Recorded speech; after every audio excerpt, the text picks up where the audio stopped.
Hello everybody and welcome back to the second shelf and to another tag video. Yeah, I'm trying to do my tags.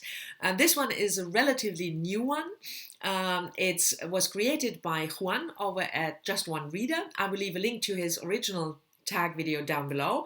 And if you don't know Juan, you should absolutely check out his channel. He lives in Mexico City, but his videos are in English, and he's just wonderful. He makes a lot of original tags, and this one, the Evita Book tag, is based on the musical Evita, and Juan takes certain songs and then connects them with a book prompt. And no, I'm not going to sing. You will have to go watch Juan's video for that, because he's not only a psychoanalyst, he also sings. He could be an opera singer. It's just such a pleasure to watch, but I'm not going to do that to you. So anyway, I'm going to look to the side for the prompts. The first prompt is, "Oh, what a circus." And the book prompt that Juan connected with this is a book in which death propels the story forward. And oh, by the way, I'm limiting my answers to novels. So there are quite some books, if you think about, what novels you read, where the death of one of the protagonists is a really big event, or the book starts with a death. But there's one book where the death of the main character is the story. And of course, I'm talking about Kate Atkinson's book, Life After Life, which was first published in 2013, so roughly 6 years ago. And our main character, Ursula, the book opens when Ursula is born in 1910, and she immediately dies right after birth. But then she is reborn. And she survives, a couple of years in her childhood, and then she dies again and is reborn again. Lives a little longer, dies again, is reborn again. And at a certain point, when Ursula is a young child, she realizes that she dies and is reborn. So she has memories, certain memories of her past life and what happened and how she died. And then the book is about the question, why does that happen to Ursula? And Ursula figures out that she has obviously some destiny, something, she has to do. And it then gets quite political. We have the rise of National Socialism in the late 1920s, early 1930s in Germany. And Ursula, I don't want to give too much of the book away, but the question is, can Ursula prevent the rise of Hitler? I really love Kate Atkinson's work. Her debut novel, Behind the Scenes of the Museum, I think. I always mix up whether it's Behind the Museum. I think Behind the Scenes of the Museum. I like that one as well, but from all the books I've read by Kate Atkinson, she also writes detective stories. Life After Life is my absolute favorite. And if you haven't read it, I can highly, highly recommend it. The next prompt, Buenos Aires. A book in which the atmosphere or the setting plays an important or central role. And I gravitated immediately to sci-fi. If you're following my channel, that I really love reading science fiction, and often, of course, in science fiction, especially if it's a dystopian or, a space opera, the setting is very important, because it's creating a new world that the author has to introduce to the reader. And I pick a book where the setting really stuck with me for a very long time, and that's Olivia Butler's Xenogenesis series, published in, I think, 1987, but I will leave the correct year down in the show notes. And the first book in the series is called Dawn.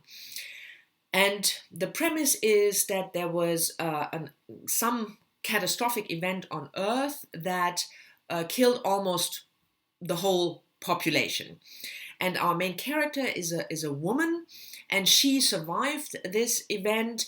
Her husband and child were killed, and then she wakes up, as we learn, and she learns later, 100 years after this event, on an alien spaceship.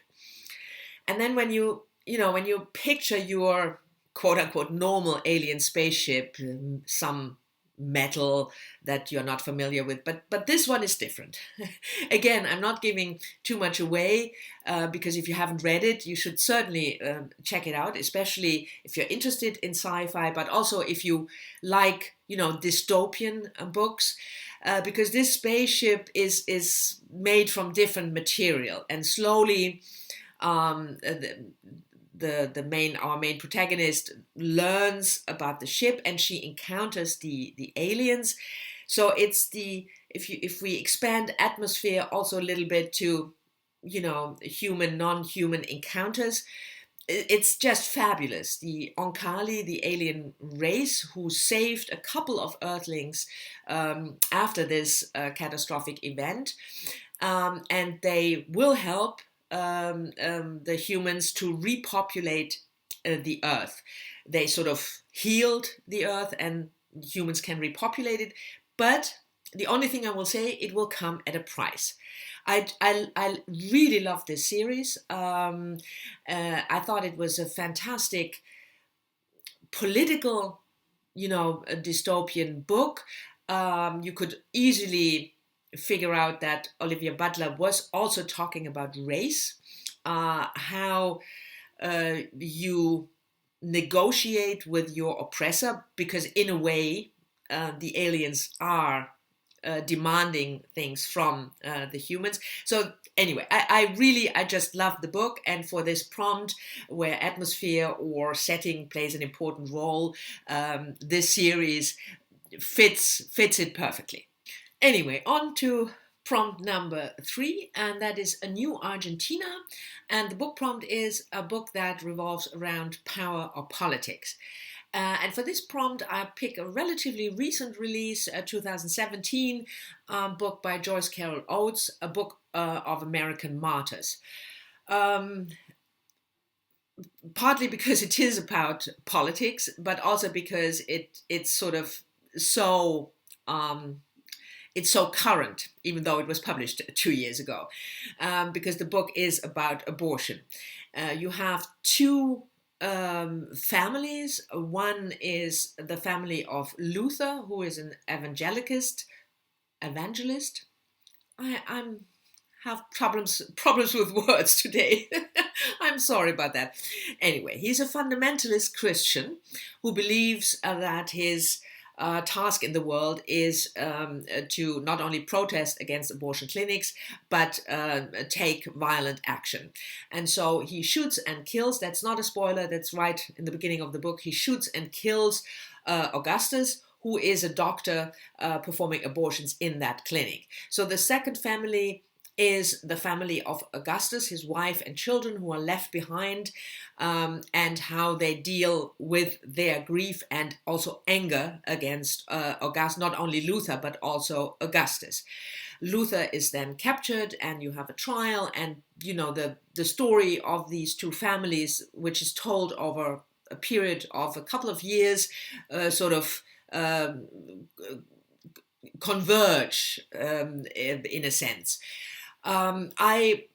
It's one of the books by Joyce Carol Oates that I have a hit and miss relationship with Joyce Carol Oates, but this one and the book from American Martyrs is really, I really liked it. It's quite a mammoth. It's more than 700 pages, but that shouldn't prevent you from trying it and hopefully enjoying it, because it's what we call a quick read. It's not difficult to get into. The characters are really compelling. The story is, quite fast paced. So my pick, Joyce Carol Oates' book for American Martyrs. Then the next prompt, number 4, Don't Cry For Me Argentina, which is of course the song. Even if you've never watched Evita, you will know that song, Don't Cry For Me Argentina. And the book prompt that goes with it is a classic.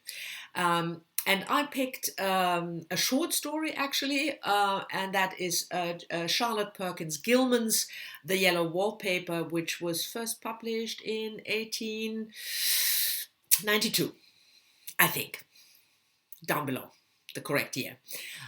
Charlotte Perkins Gilman was, she lived in the second half of the 19th century, born in 1860, and she was a social reformer, a humanist, a feminist, and she wrote The Yellow Wallpaper about the situation of women during that time, so the late 1900s. And we have a main character, a young woman who the book is told in the first person by ways of diary entries. Her husband John took her to summer vacation sort of cure because she suffered from hysteria, depression, something that was quite commonly diagnosed in women at the time, and she needs to rest. So she basically almost never leaves that room with the yellow wallpaper, and it's a harrowing book, oppressive, the claustrophobic atmosphere of this room, and the woman starts to pick at the wallpaper in order to get out. So it's this idea of the very restricted life that women lead or led at that time. It's a fantastic read, not an easy one, quote unquote, because it really gets to you.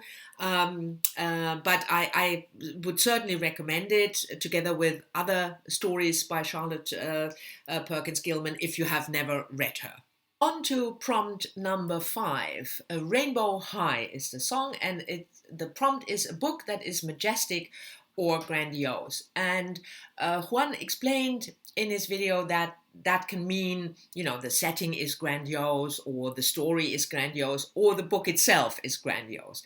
And I picked the latter one of the possibilities, a book that is in and of itself grandiose, and that's this one, The Tale of Genji, and I don't want to mispronounce it, by Murasaki Shikibu.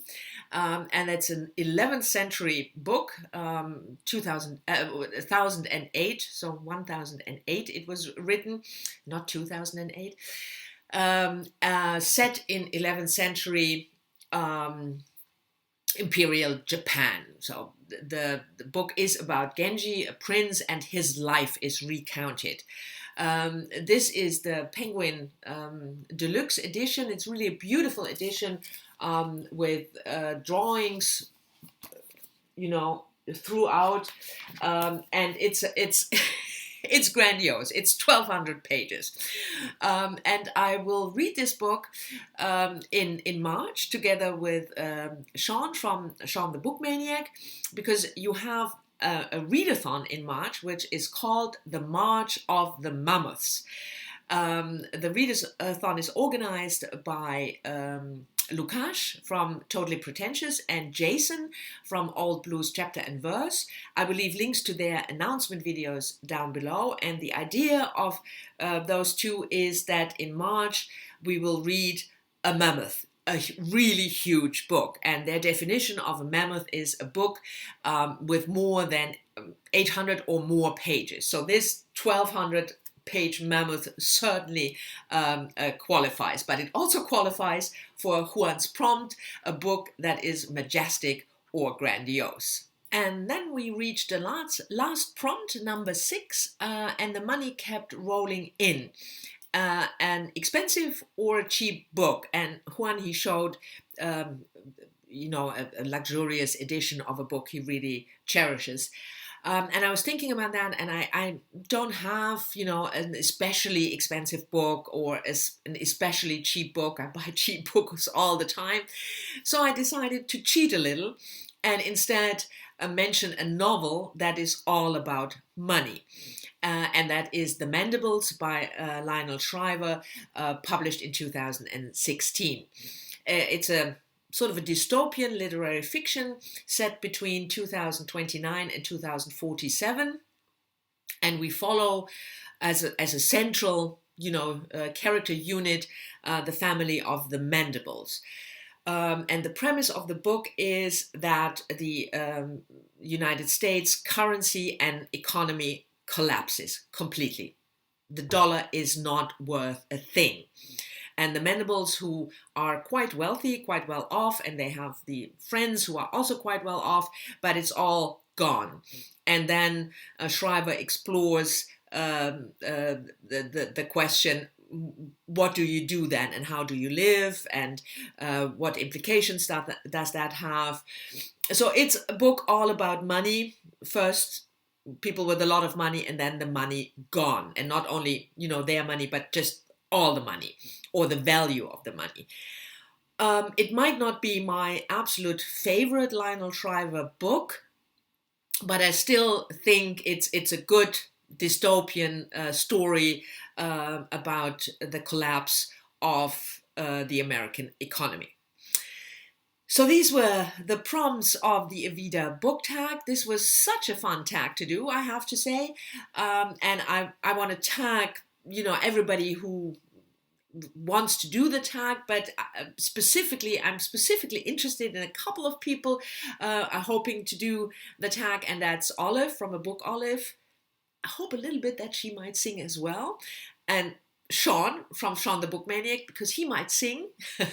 Those two, and I'll also tag Lukáš from Totally Pretentious, because March of the Mammoths, and Kazen from Always Doing, and Jaclyn from 6 Minutes for Me. But all of you who've seen this video and enjoyed the tag and make BookTubes videos, please also do the tag. So this was it, my take on the Evita book tag. Thank you very much for watching. I hope you've enjoyed the tag. As always, I'm looking forward to talking to you down in the comments, and I'll see you all in the next one. Bye-bye.